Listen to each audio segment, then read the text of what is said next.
But এই সময়টাতে আসলে শাপলা আর শাহবাগের ব্যাপারটা ঘটে। তো প্রথমত শাহবাগের ব্যাপারটা হলো, শাহবাগ যখন হচ্ছিল আমি শুরু থেকে স্কেপটিক্যাল ছিলাম। এটার কয়েকটা কারণ ছিল। প্রথম কারণটা হলো যে পারিবারিকভাবে আমরা আওয়ামী লীগ, অ্যান্টি আওয়ামী লীগ পারিবারিকভাবে। 2 নম্বর ব্যাপার হলো যে আওয়ামী লীগের এই যে 71 নিয়ে যে ব্যবসার যে ব্যাপারটা ছিল, এটা নিয়ে আমি বুঝতাম এবং এটা নিয়ে আমার মানে ব্যাপারটা অপছন্দ হতো। আরেকটা ব্যাপার হলো ইনিশিয়ালি আমরা তো দেখছি শাহবাগের জমায়েতগুলো কারা শুরু করছে। আমি তখন অনার্স ফাইনাল ইয়ারে। আপনি ঢাবিতে তখন? Dhaka university honours final year. ওই দিক দিয়ে আমরা প্রতিদিন যাওয়া আসা করি। তো আমরা শুরুতে ছোট জমায়েত তখন দেখছি।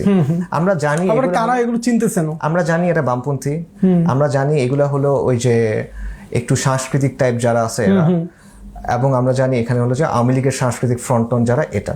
এবং আমি এদেরকে মানে এটা মানে কথ্য ভাষায় যদি বলি, আমার কাছে এদেরকে সবসময় ক্রিঞ্জ লাগতো, মানে খ্যাত লাগতো সহজ ভাষায়। আমার কাছে মনে হতো এগুলো হলো মনে করেন মফস্বল থেকে কিছু ছেলেপেলে আসছে, এটা হলো তাদের সমাজে জাতে ওঠার উপায়। তারা নাকি ভাবে কথাবার্তা বলবে, রবীন্দ্রনাথ নিয়ে আধিক্যতা করবে, 71 নিয়ে একটু নমনম করবে, এটসেট্রা। এই জাহিলিয়াতের দিকে আমার আগ্রহ ছিল না কখনো। আমার চিন্তা হলো যে মানে আপনি যদি গাড়ি কিনেন, আপনি মিৎসুবিশি কিনবেন না আপনি ল্যাম্বরগিনি কিনবেন। তা আমার চিন্তা হলো আমি জাহিলিয়াত নিলে আমি ভারত থেকে, ইন্ডিয়া থেকে এই জাহিলিয়াত নিয়ে কি করবো? একেবারে আমি সবচেয়ে ভালো জাহিলিয়াত যেটা ওটা নিবো, মানে কাটিং এজ জাহিলিয়াত নিবো, এটা আর কি। সো এইটার প্রতি আমার আগ্রহ ছিল না। আর যে ব্যাপারগুলো বললাম, সো এবং ওই সময়ে আমি একটা লেখাও লিখছিলাম ফেসবুকে। আমার ওই আইডিটা ডিসেবল হয়ে গেছে 2014-তে। আমি একটা নোট লিখছিলাম, তখন নোট লেখা হয়তো অনেক, আমি ইংরেজিতে লেখালেখি করতাম তখন। একটা নোট লিখছিলাম, why I am not at Shahbag square, কেন আমি শাহবাগ স্কোয়ারে গেলাম না বা যাবো না, এরকম আর কি। এবং তখন কিন্তু যে তাহরির স্কোয়ারের কপি করে এটাকে শাহবাগ স্কোয়ার, প্রজন্ম চত্বর ইত্যাদি বলা হচ্ছিল। তো ওই সময় আমি এটা লিখছিলাম এবং আমি নানা কারণ আমি বলছিলাম যে এটা এই কারণে আসলে এটা লজিক্যাল না। মানে আপনি এভাবে মানে আপনার ওই জগতের মধ্যেই আছেন। হ্যাঁ, কিন্তু আমার মধ্যে ওই যে আই হিট পলিটিক্স টাইপের ব্যাপারটা ছিল না আর কি। মানে আমি ধরেন আন্তর্জাতিক ভাবেও বা দেশে কি হয় মোটামুটি জানার চেষ্টা করতাম, খুব যে আগ্রহ নিয়ে এমন না, বাট মোটামুটি জানার চেষ্টা করতাম, এটা আর কি। তো এটা তো ছিলই। পরবর্তীতে যেটা হলো, ব্লগারদের ব্যাপারে কিছু জানতাম। ওই সময় যারা অনলাইনে অ্যাক্টিভ সবাই মোটামুটি জানতো যে কিছু ব্লগার আছে, ব্লগগুলোতে আল্লাহ রাসূল সাল্লাল্লাহু আলাইহি ওয়াসাল্লাম এবং উম্মাহাতুল মুমিনিন রাদিয়াল্লাহু আনহুম আজমাইন তাদের ব্যাপারে অনেক খারাপ কথা লেখা হয়, বাট এটার এক্সটেন্ট সম্পর্কে আমার আইডিয়া ছিল না। কিন্তু শাহবাগ যখন জমে উঠলো, আপনার নিশ্চয়ই মনে আছে যে 10-12 এই তারিখের দিকে, ফেব্রুয়ারি, এরকম বেশ কিছু লেখা তখন ভাইরাল হওয়া শুরু হয়। এই ভাইরাল যারা করছে এই টিমের মধ্যে সুযোগ হয়েছে থাকার, আমার একটা এগুলোকে সামনে নিয়ে আসার ক্ষেত্রে। রাইট, আমার মনে আছে একটা আইডির লেখা ছিল, ব্লগটা সম্ভবত আমার বাংলাদেশ ব্লগ, আমার ঠিক মনে নেই কোনটা, মেজর ডালিম নামে একটা ব্লগ আইডি ছিল। হ্যাঁ, সো ওখানে একদম সব কম্পাইল করা ছিল। তা আমি যখন ওটা পড়লাম, আমার কাছে প্রচন্ড একটা ধাক্কা লাগলো। আমি কিন্তু তখন মানে হারামের মধ্যে এবং সালাত আদায় করি না এরকম, কিন্তু এই জিনিসটা মেনে নেওয়া পসিবল না, হচ্ছে না যে রাসূলুল্লাহ সাল্লাল্লাহু আলাইহি ওয়াসাল্লাম এবং উম্মাহাতুল মুমিনিন তাদের ব্যাপারে এভাবে আক্রমণ কিভাবে হয়। এবং আমি যেটা করছিলাম, আমার যারা ক্লাসমেট ছিল, আমার মিউজিশিয়ান সার্কেল যারা ছিল, তাদেরকে আমি লিঙ্কটা পাঠাচ্ছিলাম। আমি পাঠায় বলতেছিলাম, দেখো ওরা যে দাবি করতেছে এটা ভালো না খারাপ এটা পরের কথা, কিন্তু এরা হলো ওই গণজাগরণ মঞ্চের অর্গানাইজার এবং এরা এইভাবে রাসূলুল্লাহ সাল্লাল্লাহু আলাইহি ওয়াসাল্লামকে নিয়ে কথা বলতেছে। তো এখানে আমি কিভাবে যাইতে পারি বা তুমিও বা কিভাবে যেতে পারো? আমরা যত যাই করি, নিজেরা যা ইচ্ছা করো, সমস্যা নাই, কিন্তু এটা তো মানা সম্ভব না। অবভিয়াসলি এটাতে কোনো সাড়া পাই নাই, বাট আমি নিজের কাছে এই জিনিসগুলো খুব হচ্ছিল আর কি, যে এটা তো আসলে পসিবল না।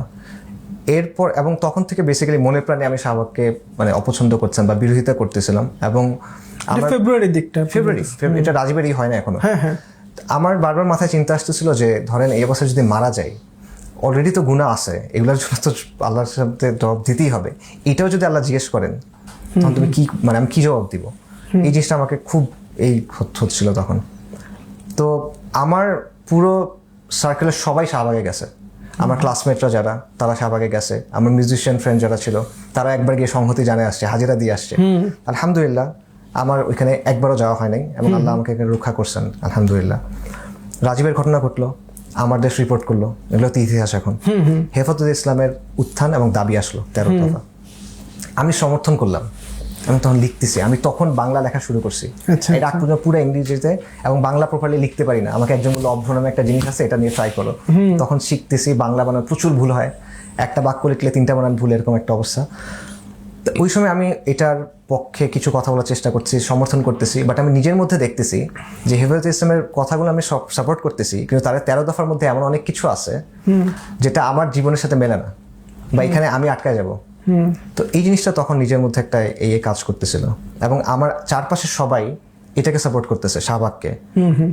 ইনিশিয়ালি কিন্তু অবস্থা এমনই ছিল, আপনিও জানেন, পুরো শহুরে সমাজ ব্যাপকভাবে সমর্থন করছিল, পুরো শহুরে সমাজ। এখানে তো কয়েক ধরনের মানুষ ছিল, শহুরে সমাজ, ইনফ্যাক্ট আপার মিডল ক্লাস, আপার ক্লাস, এরা সবাই সমর্থন ছিল শুরুতে। এরা সবাই ওই মানসিকতার চিন্তায় অ্যাকচুয়ালি এমন না, কিন্তু ওই একটা তোর ছিল তখন, একটা স্রোত ছিল, এটার কারণে তারা সমর্থন দিচ্ছিল।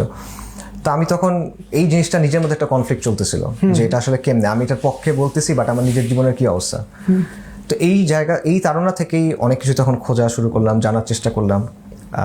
শেখ আনোয়ারের অনেক আলোচনা, সাইদ কুতুবের আলোচনা তখন ফার্স্ট বললাম, মালিফুত তরিক, শেখ আব্দুল আজমের লেখা, এরকম অনেক কিছু তখন আসলে পরিচিত হয় ওই সময়। এগুলো কিভাবে পাচ্ছেন আপনি? নিজে নিজে খুঁজে, অনলাইনে? হ্যাঁ, নিজে নিজে খুঁজে। আমার কাছে কারো কোনো যোগাযোগ নাই, আমি নিজে নিজে খুঁজে এই করতেছি। আর আমার নিজের অন্য ফ্রেন্ডদের সাথে এগুলো কথা বলে লাভ নাই, কারণ তারা উল্টা কথাবার্তা বলতেছে। তো আমি একা একা অনেক কিছু খুঁজতেছি, জানার চেষ্টা করতেছি এরকম। এর মধ্যে 6ই এপ্রিলের যে লং মার্চ ছিল, সেখানে আমি গেছিলাম। আচ্ছা, আমার সেগুনবাগিচার বাস থেকে আমরা তখন গেছি, আমার কোনো আইডিয়া নেই যে এরকম মানুষ হবে। তো অনেক কষ্ট করে শাপলা চত্বর পর্যন্ত গেছি, মঞ্চ দেখতে পারতেছি না। তো আমার মনে আছে এখনো যে এক তলেব ইলম ভাই, আমার চুল বড় তখন, উনি আমাকে দেখে হাসতেছে আর কি, উনি বুঝছে যে আমি সাথে আসছি। তিনি বলছে, ভাই চুল এত বড় কেন, এরকম বলছে, আমার এখনো মনে আছে। আল্লাহ ওই ভাইকে এই করেন। তো যাই হোক, ওই দিন তো গেল 6ই এপ্রিলের লং মার্চ যেটা। 5ই মে ওই দিন আমি বের হয়েছি অন্য একটা কারণে, বাট ওখানে যাই নাই। আমি বাসায় আসছি আসরের পর, মাগরিবের আগে। আমাদের বাসা 9 তলার উপরে আমাদের ফ্ল্যাট, কিন্তু আমাদের এরিয়া রণক্ষেত্র। তখন আমরা ঘরের মধ্যে মুখে কাপড় পেঁচে রাখতে হচ্ছে টিয়ার গ্যাসের গন্ধে, 9 তলার উপরে সারা রাত। আর তখন আমার অভ্যাস ছিল সারা রাত জেগে থাকার। সারা রাত জেগে আসি এবং আমি শব্দ শুনতেছি, ফায়ারিং হচ্ছে, এই সব কিছু শব্দ শুনলাম। সকালে উঠে দেখলাম খালি হয়ে গেছে এবং রং মেখে শুয়েছিল। তখন আমি আবার একটা ধাক্কা খাইলাম যে এই মানুষগুলো যারা আসলো, তারা আসলে কেন আসলো?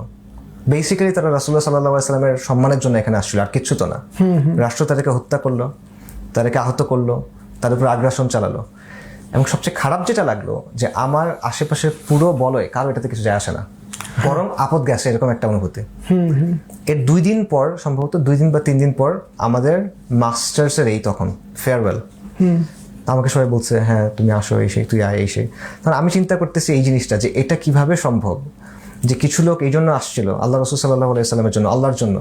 ওলামায়ে কেরাম ডাকছেন, দিন বুঝলে তো তারাই বুঝেন, আমার চেয়ে তো তারাই নিশ্চয়ই বুঝে। আমি সারাদিন এসব করে বেড়াই, আমি দিন তাদের নিশ্চয়ই ভালো বুঝি না।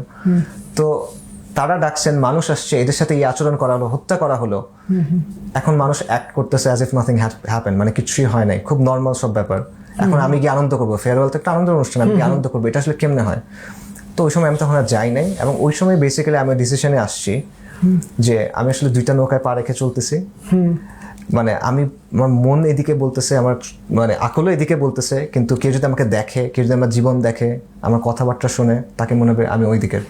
তো ওই সময় আমার মনে হলো যে না, আসলে এখানে পরিবর্তন হওয়ার প্রয়োজন, এবং ওইখানেই কনসিয়াসলি ডিসিশন নেওয়াটা তখন